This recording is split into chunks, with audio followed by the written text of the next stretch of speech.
ರಾಜ್ಯದಲ್ಲಿ ದಿನೇ ದಿನೇ ಹೃದಯಾಘಾತದಿಂದ ಸಾವನ್ನಪ್ತಾ ಇರುವಂತಹ ಪ್ರಕರಣಗಳು ಏರಿಕೆಯಾಗ್ತಾ ಇದೆ. ಹೃದಯಾಘಾತದಿಂದಾಗಿ ಸಾಕಷ್ಟು ಜನರು ಬಲಿಯಾಗ್ತಾ ಇದ್ದಾರೆ. ಹಾಗಾಗಿ ರಾಜ್ಯದಲ್ಲಿ ಹೃದಯಾಘಾತದಿಂದ ಮರಣ ಮೃದಂಗ ಹಿನ್ನೆಲೆ ಮಂಡ್ಯ ಜನರಲ್ಲಿ ಹೃದಯ ರೋಗದ ಆತಂಕ ಹೆಚ್ಚಾಗ್ತಾ ಇದೆ. ಕಾಯಿಲೆಗಳಿಂದ ದೂರಾಗೋದಕ್ಕೆ ಜನರು ಆಧ್ಯಾತ್ಮದ ಮೊರೆ ಹೋಗಿದ್ದಾರೆ ಅನ್ನೋದು ಕೂಡ ಗೊತ್ತಾಗ್ತಾ ಇದೆ.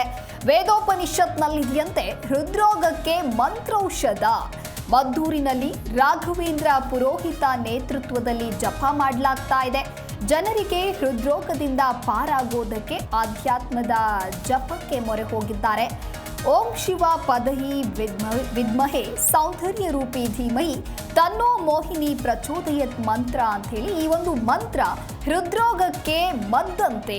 ಮದ್ದೂರಿನ ಕಾಶಿ ವಿಶ್ವನಾಥ ದೇಗುಲದ ಆಗಮಿಕ ಪುರೋಹಿತ ರಾಘವೇಂದ್ರ ಪುರೋಹಿತರಿಂದ ಜನರಿಗೆ ಮಂತ್ರೋಚ್ಚಾರಣೆಯ ಅಭ್ಯಾಸವನ್ನ ಮಾಡಲಾಗ್ತಾ ಇದೆ. ಈ ಒಂದು ಮಂತ್ರವನ್ನ ಹೇಳೋದ್ರಿಂದ, ಈ ಮಂತ್ರ ಜಪದಿಂದ ಹಲವರಿಗೆ ಹೃದಯ ಸಂಬಂಧಿ ರೋಗಗಳು ಈಗೇನ್ ಇದ್ವು ಅವೆಲ್ಲವೂ ಕೂಡ ಕಡಿಮೆಯಾಗಿದೆ ಅಂತ ಹೇಳಿ ಅಲ್ಲಿನ ಜನರು ಹೇಳ್ತಾ ಇರುವಂಥದ್ದು. ಈ ಮಂತ್ರವನ್ನ ದಿನಕ್ಕೆ 48 ಬಾರಿ ಜಪಿಸಿದ್ರೆ ಹೃದಯ ಸಂಬಂಧಿ ಕಾಯಿಲೆ ನಿವಾರಣೆಯಾಗಲಿದೆಯಂತೆ. ಹೃದಯ ಕಾಯಿಲೆಯಿಂದ ಪಾರಾಗೋದಕ್ಕೆ ಇದೀಗ ಜನರಿಂದ ಈ ಮಂತ್ರೋಚ್ಚಾರಣೆಯನ್ನ ಮಾಡಲಾಗ್ತಾ ಇದೆ. ಈಗಾಗಲೇ ಹಲವಾರು ಜನ ಈ ಮಂತ್ರೋಚ್ಚಾರಣೆಯ ಮೂಲಕ ನೆಮ್ಮದಿಯ ಜೀವನವನ್ನ ನಡೆಸ್ತಾ ಇದ್ದಾರೆ ಅನ್ನುವಂತಹ ನಿಟ್ಟಿನಲ್ಲಿ ಇನ್ನೂ ಸಾಕಷ್ಟು ಜನ ಇದೀಗ ಆಧ್ಯಾತ್ಮದ ಮೊರೆ ಹೋಗಿದ್ದಾರೆ ಅನ್ನೋದು ಕೂಡ ಗೊತ್ತಾಗ್ತಾ ಇದೆ. ಅಂದರೆ ರಾಜ್ಯದಲ್ಲಿ ಹೃದಯಾಘಾತದಿಂದಾಗಿ ಮರಣ ಹೊಂದುವವರ ಸಂಖ್ಯೆ ದಿನೇ ದಿನೇ ಏರಿಕೆಯಾಗ್ತಾ ಇದೆ. ಹಾಗಾಗಿ ಜನರಲ್ಲಿ ಸಹಜವಾಗಿ ಆತಂಕ ಅನ್ನೋದು ಸೃಷ್ಟಿಯಾಗತ್ತೆ. ಈ ರೀತಿ ಆದ್ರೆ ಏನು ಕಥೆ ಅನ್ನೋದಾಗಿ, ಹಾಗಾಗಿ ಕಾಯಿಲೆಗಳಿಂದ ದೂರ ಆಗಬೇಕು ಅಂತ ಹೇಳಿ ಇಲ್ಲಿನ ಜನರು ಅಂದ್ರೆ ಮಂಡ್ಯದ ಜನರು ಆಧ್ಯಾತ್ಮದ ಮೊರೆ ಹೋಗಿದ್ದಾರೆ. ವೇದೋಪನಿಷತ್ನಲ್ಲಿ ಇರೋ ಹಾಗೆ ಹೃದ್ರೋಗಕ್ಕೆ ಮಂತ್ರೌಷಧ ಇದೆ ಅನ್ನೋದಾಗಿ ಆ ಮಂತ್ರಗಳನ್ನ ಜಪಿಸ್ತಾ ಇದ್ದಾರೆ. ಸಂದರ್ಭದಲ್ಲಿ ಎಲ್ಲರಿಗೂ ಆರೋಗ್ಯದಲ್ಲಿ ತೊಂದರೆ ಆಗ್ತಕ್ಕಂತಹದ್ದು, ಅಪಮೃತ್ಯುಗಳಾಗ್ತಕ್ಕಂಥದ್ದು, ಹಾಗೂ ಈಗ ನೋಡ್ತಾ ಇದ್ದೀವಿ 2-3 ತಿಂಗಳಿಂದನೂ ಎಲ್ಲೆಡೆ 20 ವರ್ಷ 22 25 ವರ್ಷ ಹುಡುಗರುಗಳಿಗೆ 30 ವರ್ಷ ಒಳಗಡೆ ಹಾರ್ಟ್ ಅಟ್ಯಾಕ್ಗಳಾಗ್ತಾ ಇದೆ. ಹೃದಯ ಸಂಬಂಧಿತ ಕಾಯಿಲೆಗಳಾಗ್ತಕ್ಕಂಥದ್ದು ಬಹಳ ದುಃಖವಾಗಿರ್ತಕ್ಕಂತಹ ವಿಷಯ. ಈಗಿನ ಒಂದು ಕಾಲಘಟ್ಟಕ್ಕೆ ಅವರವರ ಅಭ್ಯಾಸಗಳು ಬೇರೆ ಆದ್ದರಿಂದ ಈ ರೀತಿ ಎಲ್ಲವೂ ಆಗ್ತಾ ಇದೆ. ಆದ್ದರಿಂದ ವಿಶೇಷವಾಗಿ ಯಾವುದೇ ಹೃದಯ ಸಂಬಂಧಿತ ಕಾಯಿಲೆ ಒಂದು ತೀರ್ಥವನ್ನು ನಾವು ಯಾರು ಮಾಡಿರ್ತೀವಿ, ಬೇರೆಯವರು ಕೊಡಬಾರದು. ನಾವು ಮಾಡಿರ್ತೀವಿ, ನಮ್ಮ ಒಂದು ಸಂಕಲ್ಪಕ್ಕೋಸ್ಕರ ಮಾಡಿರ್ತೀವಿ.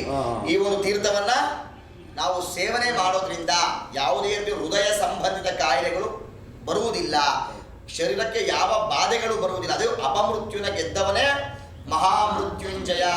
ಮೃತ್ಯುಂಜಯನ ಸ್ಮರಣೆ ಮಾಡೋದ್ರಿಂದ ಯಾವುದೇ ರೀತಿ ಹೃದಯ ಸಂಬಂಧಿತ ಕಾಯಿಲೆಗಳು, ರಕ್ತ ಸಂಬಂಧಿತ ಕಾಯಿಲೆಗಳು, ಯಾವುದೇ ರೋಗ ರುಜಿನಗಳು ಬರುವುದಿಲ್ಲ. ಈ ಕಲಿಯುಗದಲ್ಲಿ ನಾವು ನೋಡ್ತಾ ಇದ್ದೇವೆ ಎಲ್ಲಾ ರೀತಿಗಳು ತೊಂದರೆ ಆಗ್ತಕ್ಕಂಥದ್ದು. ಒಂದು ತೀರ್ಥವನ್ನ ನಾವು ಯಾರು ಮಾಡಿರ್ತೀವಿ, ಬೇರೆಯವರು ಕೊಡಬಾರದು. ನಾವು ಮಾಡಿರ್ತೀವಿ, ನಮ್ಮ ಒಂದು ಸಂಕಲ್ಪಕ್ಕೋಸ್ಕರ ಮಾಡಿರ್ತೀವಿ. ಈ ಒಂದು ತೀರ್ಥವನ್ನ ನಾವು ಸೇವನೆ ಮಾಡೋದ್ರಿಂದ ಯಾವುದೇ ಹೃದಯ ಸಂಬಂಧಿತ ಕಾಯಿಲೆಗಳು ಬರುವುದಿಲ್ಲ, ಶರೀರಕ್ಕೆ ಯಾವ ಬಾಧೆಗಳು ಬರುವುದಿಲ್ಲ. ಅದು ಅಪಮೃತ್ಯುನ ಗೆದ್ದವನೇ ಮಹಾಮೃತ್ಯುಂಜಯ. ಮೃತ್ಯುಂಜಯನ ಸ್ಮರಣೆ ಮಾಡೋದ್ರಿಂದ ಯಾವುದೇ ರೀತಿ ಹೃದಯ ಸಂಬಂಧಿತ ಕಾಯಿಲೆಗಳು, ರಕ್ತ ಸಂಬಂಧಿತ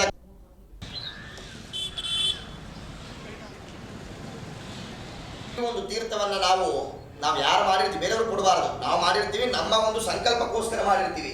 ಈ ಒಂದು ತೀರ್ಥವನ್ನ ನಾವು ಸೇವನೆ ಮಾಡೋದ್ರಿಂದ ಯಾವುದೇ ರೀತಿ ಹೃದಯ ಸಂಬಂಧಿತ ಕಾಯಿಲೆಗಳು ಬರುವುದಿಲ್ಲ, ಶರೀರಕ್ಕೆ ಯಾವ ಬಾಧೆಗಳು ಬರುವುದಿಲ್ಲ. ಅದು ಅಪಮೃತ್ಯುನ ಗೆದ್ದವನೇ ಮಹಾಮೃತ್ಯುಂಜಯ. ಮೃತ್ಯುಂಜಯನ ಸ್ಮರಣೆ ಮಾಡೋದ್ರಿಂದ ಯಾವುದೇ ರೀತಿ ಹೃದಯ ಸಂಬಂಧಿತ ಕಾಯಿಲೆಗಳು, ರಕ್ತ ಸಂಬಂಧಿತ ಕಾಯಿಲೆಗಳು, ಯಾವುದೇ ರೋಗ ರುಜಿನಗಳು ಬರುವುದಿಲ್ಲ.